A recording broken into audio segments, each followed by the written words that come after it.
students to the class of history, chapter number 2 from gathering to growing food.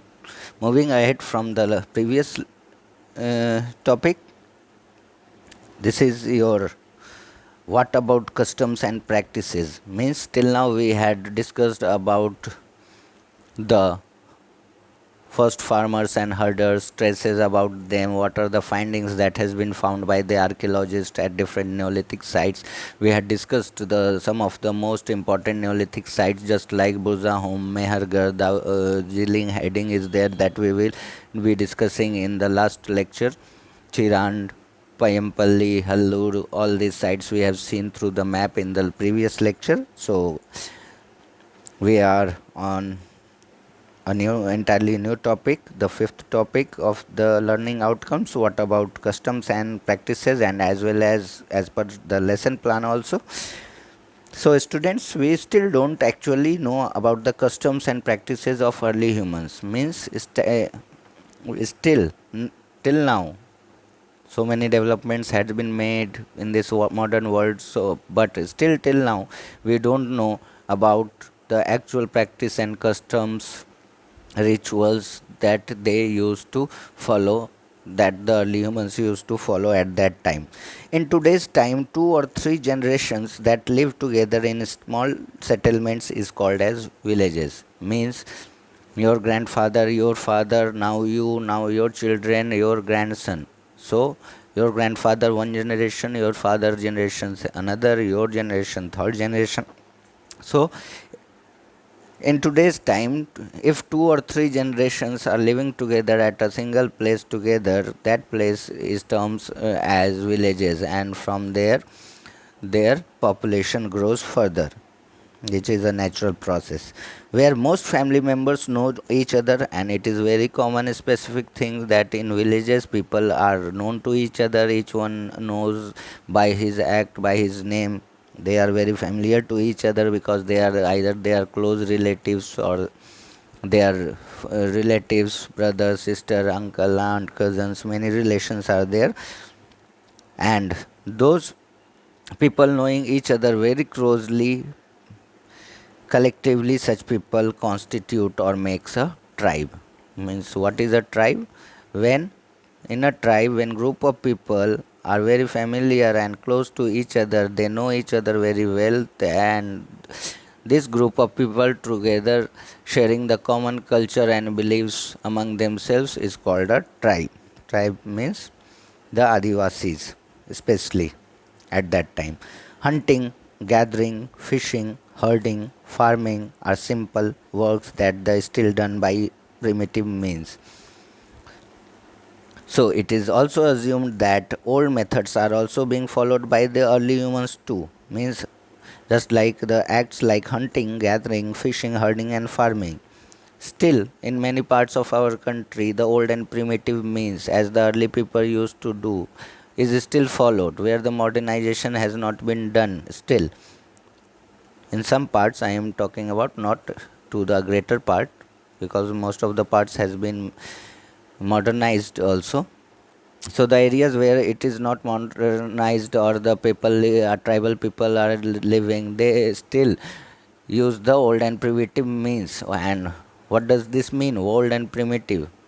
Old and primitive means it is proved that early humans also used to do this activity in the same manner, but we had refined the way of doing those activity a little bit, not entirely. So the word old and primitive means has been used.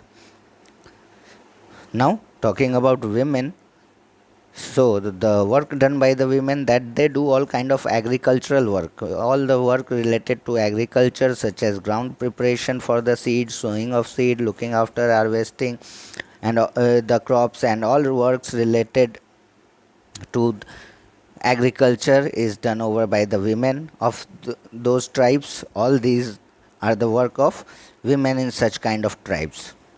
Some work are done by children as well. So let's know what are the works done by the children of the early humans. Look after plant is drive away birds and animals to protect plants, look after the small flocks or group of pets, flocks means group, and also cleaning and milking. To take out milk from the cattle too is done by the children. So different works are at that time also, just as do we follow different works has been allotted to women, children and men as well. What the work done by men? They lead a large herd of animal. Herd means a large group of animal, 50 or 100 animals together in search of pastures. So small flocks are looked after by children, large herds were looked after by men who guide the animals and take their animals for grazing and in search of pastures. Pastures means long stretches of green grassland area. And there are some work at that time also that are collectively done by men and women, just like making pots. Both men and women used to do basket making, tool making, hut making, singing, dancing and hut decoration. They used to decorate their huts with different types of painting. Different cave paintings has also been found in most of the Neolithic sites, which proves that they decorate their hut or the caves wherever they used to live at that time. In the tribes, we do see that some of the men are regarded as leaders. So, we are talking about the custom and beliefs, their culture. So, at that time, in those tribes also, the elder men and women were regarded as leaders for some or the other reasons. Most specific reason that they may be regarded as a person who is really old and experienced. That's why they respect them a lot. They may regard as a man who is young and have brave warriors, means who is very courageous. They respect those men also. And in third category in man is the priest of the tribes, means the guru or the priest, saint of the tribe or the acharya you call. Similarly, old women were also respected, just like the old men get the regard for the reasons the tribes have a rich and unique culture and traditions in the early times also. The tribes of the early humans is very rich. We can say that they are very rich and unique. They have a very unique culture and traditions, and many of those traditions are still carried on by the people of the modern day also. Primitive means that we have talked about primitive means of farming and many activities. We also assume that early humans also have their own language. It is assumed, no hard fact proof has been found, but archaeologists also assumed from the traces, or they make an idea that they also those tribes have also their specific language which is not known now. Music, stories and paintings of their time, and it is also assumed or told by the archaeologists or many historians that they had their own god and goddesses that you call Kuldevi.